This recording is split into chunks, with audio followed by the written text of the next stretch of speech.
I'm Ethan Kulsen and I go to Klein Nederburg Secondary School. 2023 was a stellar year, so I've been to Africa Champs, World Champs, SA Champs, Commonwealth Games. So yeah, it was a great experience as well. That was one of my first bikes. I think that's where it all started. So what would happen, my dad would bring me down to the track while they train. I'll just ride around, play around here. There, I was cleaning my bike. Since then I've been like adamant I need a clean bike when I ride, even if I didn't know what I was doing. My thing is if you have a clean bike, you go fast. You just go faster automatically. So it always just, the bike has to be clean. That was at Belleville Velodrome. That was my first ever track race. And I was about 10 years old. Yo, it was scary. I had to first be there for like 2 days to learn how to ride the velodrome because the bankings are really steep. It's angled at 43 degrees. So it was super scary just riding there for the first time. I was quite prone to crashing and falling when I was younger. So those bruises on the knee came from the first time when I was on the track. That was here in Paul. And I went down hard, very hard. And I still remember that till this day. The support from my parents, and I think that was one of the keys to my success actually. That photo was in 2016 at the SA Track Champs in PE.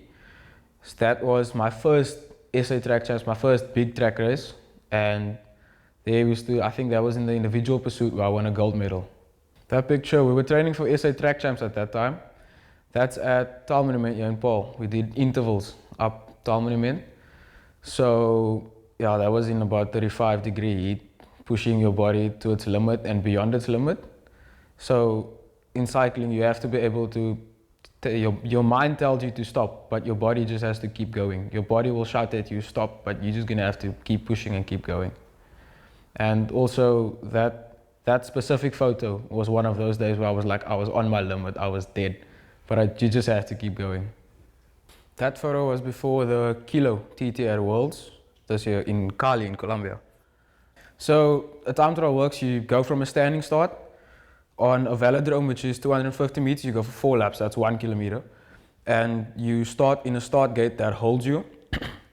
So like you get a countdown, and when it lets go, you have to go. You have to go. And then the handlebars on the bike look a bit weird because those are aero bars. So it's basically made to lie into. And the wheels as well, the rear wheel is completely enclosed and the front wheel only has 4 spokes and both is made of carbon fiber. And that's all for lightweight and aerodynamics, as well as the skin suit. The skin suit is made to basically sit like skin on your body, as well as the helmet. It's completely enclosed, all just for aerodynamics. If you miss the start by basically a tenth of a second, you're gonna lose almost a second at the end.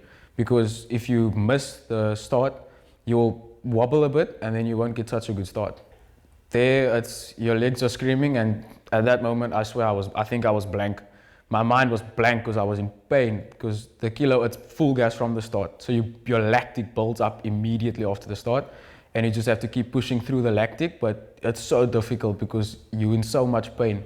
You look at, for example, the Italians, the Australians, the British, they come there with 4 mechanics, 20 bikes for 10 guys, everyone has a spare wheels and a set of spare wheels for the spare wheels. You just come there with your own bike, your own wheels. You feel a bit small, but you also like, if I can beat you, then I don't think I'm that bad. The Scratch event is a mass start race.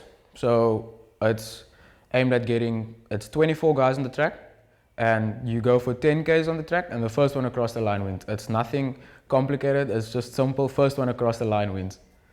The scratch race, you have to be smart. You need to play to your own strengths. You need to know if I'm fast, I can wait for the sprint, where everyone will just go full gas on the last lap for the line, or you can try and get away within that 10 Ks and get away from the bunch to stay in front and miss the sprint if you're not as fast. That race, the bunch was a bit smaller, so I could keep an eye almost on all the stronger guys. And I knew who was strong. At Commonwealth Games, I knew the strongest was the Aussie. The Aussie and the Malaysian. I knew they were the strongest, so I just watched them. For me, it was really unexpected because the week before the scratch race, I was sick. I had like bad flu, so I missed 3 days of training. So I was like, okay, I didn't go to Commonwealth Games with the intention to win a medal. It was more always just for the experience and see what it's like. maybe for the future, like 2026 Commonwealth Games or 2028 Olympics, which is also a target for me. But standing there was like, okay, we can get somewhere in the world actually. No, that was just pure joy, just standing there, Commonwealth Games, silver medalist. Yeah, it's one of the biggest achievements so far in my life. I was the first cyclist for South Africa to carry that flag, and it was a massive honor. The moment it was announced, I called my dad, and he said, "You actually might be the first cyclist in history to carry the flag for South Africa, whether it's at a Paralympics, Olympics, Commonwealth Games, whatever." That's Henku Lamberts. He was a massive guy. He did shot put. He's like one of my best friends now, actually. It was just like he said, "Come, get on my shoulders," and then there we went, and I sat on his shoulders for proper 20 minutes. I still get goosebumps thinking about that moment today. Oh, the future's looking really bright, actually. You've got the youth coming through now. They're exceptional. They are truly exceptional, especially like the young ones, the under 13s, under 15s, and under 17s. Just to see how much they enjoy the sport, it means the sport's making a step in the right direction.